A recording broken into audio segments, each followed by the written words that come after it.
Good morning प्यारे बच्चों। जैसा कि ज्ञात है, हम लोगों ने डिजीज एंड प्रिवेंशन का पार्ट 1, पार्ट 2 और पार्ट 3 कंप्लीट कर लिया था।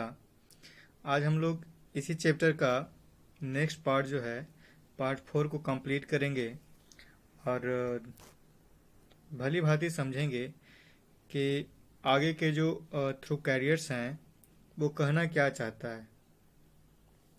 कहता है sometimes disease are caused by healthy persons. कहता है समटाइम्स कभी कभी डिजीज आर कॉज्ड बाय, रोग का जो कारण होता है वो हेल्दी पर्सन जो होते हैं, स्वस्थ मनुष्य जो होते हैं, कैरिंग जर्म्स, वो क्या करते हैं, कैरिंग जर्म्स, बहुत सारे जर्म्स को कैरी करते हैं, लेकर आते हैं, ऑफ सम डिजीज, कुछ रोगों के, लाइक जैसे typhoid, cholera, dysentery and small pox.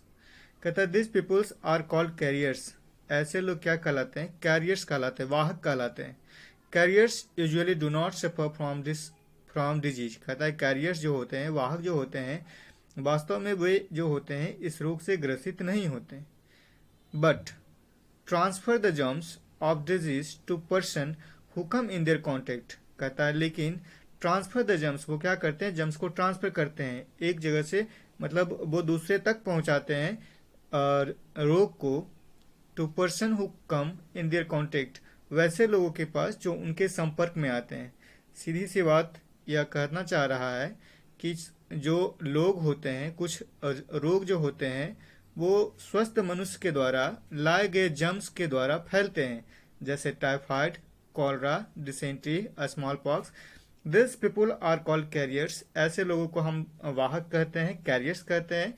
Carriers usually do not suffer from disease. Carriers जो होते हैं वो इस रोग से ग्रसित नहीं होते हैं, बट लेकिन ट्रांसफर द जर्म्स, वो क्या करते हैं, जर्म्स को ट्रांसफर करते हैं स्वस्थ मनुष्य के पास, और वो क्या होता है, बीमार पड़ जाता है। यानी उनके संपर्क में, उस स्वस्थ व्यक्ति के संपर्क में जो भी व्यक्ति आता है उसके पास यह जर्म्स चला जाता है और वो व्यक्ति क्या होता है, बीमार हो जाता है।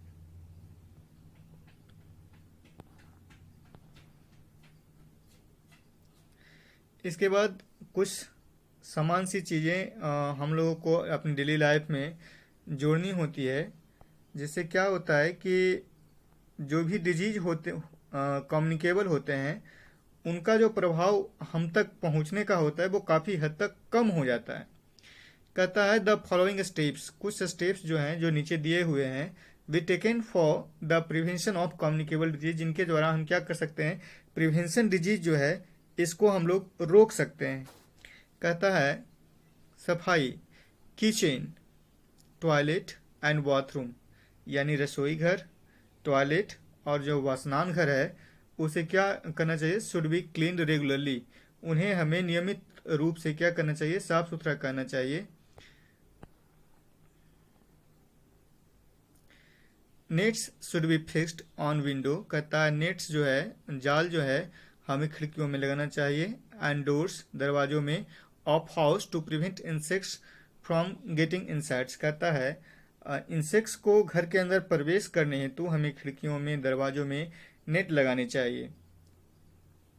कहता है we must protect our self. कहता है हमें अपने आप को बचाने के लिए, फ्रॉम मॉस्किटो, मॉस्किटो से, मॉस्किटो को काटने से बचाने के लिए, बाय यूजिंग मॉस्किटो नेट्स, हमें मच्छरदानी लगानी चाहिए, और मॉस्किटो रिप्लिएंट्स।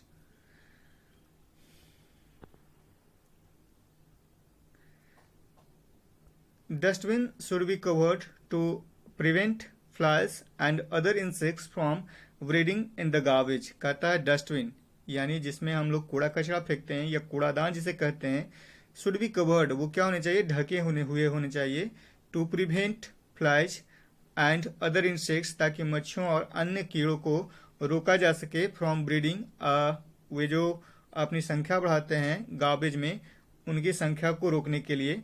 कहता है they must be clean regularly. कहता है इन्हें अवश्य ही नियमित पूर्वक साफ सुथरा भी करना चाहिए, एंड्रॉयड इन द सन, और सूर्य की धूप में, यानी सूर्य की जो प्रकाश आती है उसमें सुखाना चाहिए। उससे क्या होता है कि बहुत सारे जर्म्स जो होते हैं वो उसके ताप से मर जाते हैं।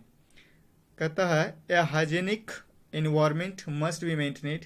कहता है हमें साफ सुथरा वातावरण बनाना चाहिए या रखने चाहिए, अपने वातावरण को साफ सुथरा रखना चाहिए at places like bakeries, restaurant and dairy where food is cooked. कहता है जैसे बेकरी हो गया, रेस्टोरेंट हो गया, डेयरीज हो गया, ये सब जहाँ भोजन बनते हैं, हमें ऐसे जगहों को भी काफ़ी स्वच्छ रखना चाहिए, साफ सुथरा रखना चाहिए।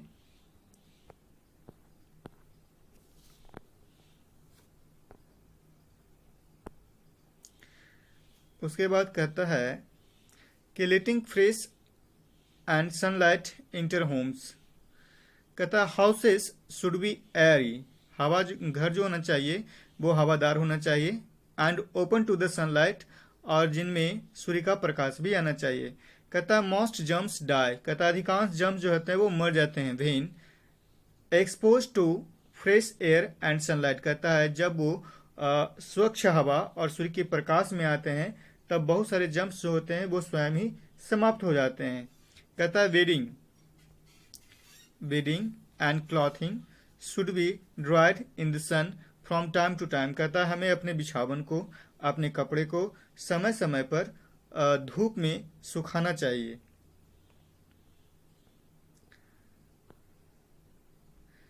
फिर है यूजिंग क्लीन वाटर।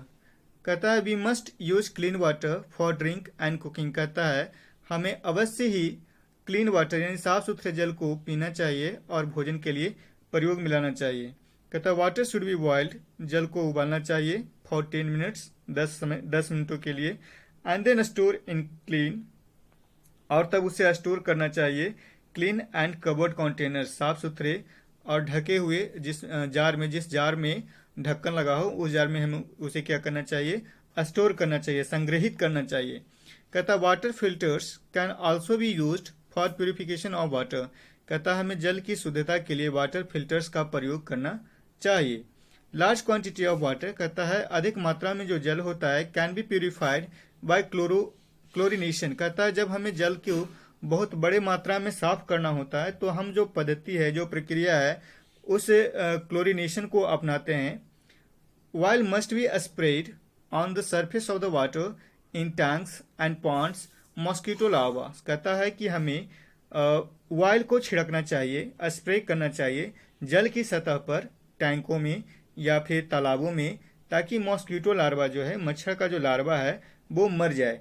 आप जब ऊंचे कक्षा में जाएंगे तो आप जान सकेंगे कि पृष्ठ तनाव क्या होता है, जिसे वाटर के सरफेस पे तेल इसलिए डाला जाता है क्योंकि वो तनाव जो है वो कम जाए और उसके लार्वा जो है वो डूबकर मर जाएं।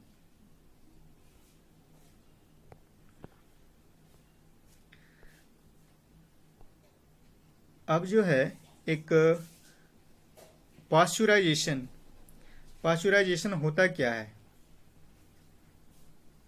कहता the method of boiling liquid food at a particular temperature and then cooling it quickly is known as pasteurisation. ध्यान दीजिएगा, कहता है द मेथड, प्रक्रिया या प्रणाली, ऑफ बॉइलिंग लिक्विड फूड, तरल भोज्य पदार्थ को गर्म करने की प्रक्रिया या मेथड जो भी कहें, एट अ पार्टिकुलर टेम्परेचर, निश्चित तापमान पर, and then cooling it quickly, और इसे पुनः ठंडा करने की जो प्रक्रिया है, इज नोन एज पास्चुराइजेशन। हम इसे पास्चुराइजेशन या पाश्चुरीकृत करने की प्रक्रिया के नाम से जानते हैं।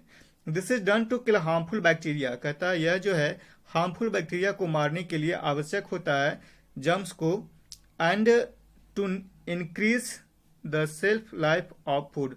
और कहता है कि इस भोजन की जो उपयोगी क्षमता है, उन्हें उपयोग करने की जो समय अवधि है, उसको बढ़ाया जा सके। आप सीधी सी बात है कि अगर दूध जो हम लोग पैकेट वाला यूज करते हैं मार्केट से लाकर, हम उस दूध को अगर पाश्चुरीकृत नहीं करें, अगर उसे पाश्चुराइजेशन की प्रक्रिया से ना गुजारें, तो वो हमारे लिए यूज के लायक इतने दिनों तक नहीं रह पाएगा। इसलिए यह जो प्रक्रिया है, यह आवश्यक हो जाता है कि जो भी लिक्विड फूड हैं उनको अधिक दिनों तक या अधिक समय तक प्रयोग में लाएं, इसके लिए पाश्चुरीकरण की क्रिया को पूरा करें। कहता है milk which we get in packets, यहाँ देखिए लिखा है जो है, कहता है ध्यान दीजिएगा, मिल्क विच वी गेट, कहता है दूध जो हम लोगों को प्राप्त होता है पैकेट में, इस पाश्चुराइज्ड, वो क्या होता है, पाश्चुरीकृत होता है। अब नेक्स्ट जो है वो है वैक्सीनेशन, वैक्सीनेशन क्या है? कहता है it is another way to protecting children, कहता है यह जो है एक दूसरा वे है बच्चों को प्रोटेक्ट करने का against some common but deadly childhood disease, कहता है कुछ सामान्य और कुछ खतरनाक बचपन में होने वाली बीमारियों से बचाने के लिए, जैसे diphtheria, tetanus, polio, cholera, hepatitis, typhoid and measles. कहता है vaccines help in acquiring immunity against certain disease. कहता है कि वैक्सीन जो होता है वो बच्चों को हेल्प करता है इन डिजीज के थ्रू लड़ने में, उनकी इम्यूनिटी सिस्टम जो होती है उनको बचाने में, इस खतरनाक बीमारियों से बचाने में। इसलिए यह जो वैक्सीनेशन है वो काफ़ी आवश्यक हो जाता है।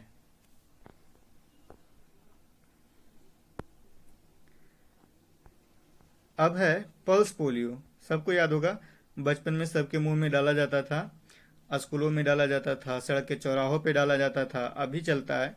कहता है pulse polio is an immunisation campaign established by the government of India. कहता है पल्स पोलियो एक जो कैंपेन है वो स्थापित किया गया था by the government of India, भारत सरकार के द्वारा, इन 1994 में, 1994 में, to eradicate polio through vaccination.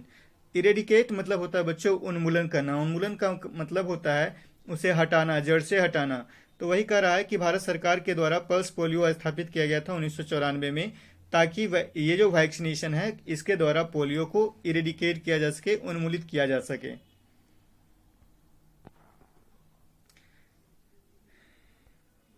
कहता है if childrens are not immunised, कहता है यदि बच्चे को इम्यूनाइज नहीं किया जाता है, टीकाकृत नहीं किया जाता है, इन टाइम, इन समयों में, दे में फॉल इल, तो वो क्या हो सकता है, बीमार हो सकता है, बिकम क्रिपल्ड, पंगु हो सकता है, डिजेबल हो सकता है, फॉर लाइफ और एवन डाई, अपने जीवन में, और तो और वो मर भी सकता है।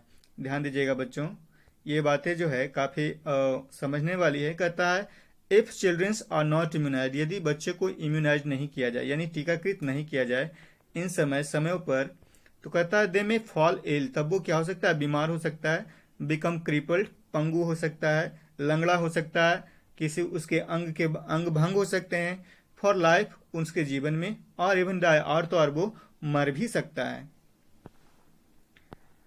कहता है केयर ऑफ सिक पर्सन, इसके बारे में देखते हैं क्या कहता है। कहता है parents should be kept in a separate room. कहता है उसके जो माता पिता हैं बच्चों को यानी उस व्यक्ति को उन्हें सेपरेट रूम में रखना चाहिए, एक अलग कमरे में रखना चाहिए। The patient room should be kept, ध्यान दीजिएगा यहाँ लिखा था पेशेंट रूम जो है यानी रोगी का जो कमरा है, should be kept clean and germs free, उन्हें क्या करना चाहिए, साफ सुथरा रखना चाहिए और जम्स फ्री रखना चाहिए। कहता है क्लोथ्स एंड अदर थिंग्स, कपड़े और अन्य दूसरी वस्तुएं, of the patient should be kept separate, उन्हें क्या करना चाहिए, सेपरेट रखना चाहिए। This things should be disinfected bye washing in hot water. कहता है उसके जो थिंग्स हैं, उसके द्वारा उपयोग किए गए जो वस्तुएं हैं,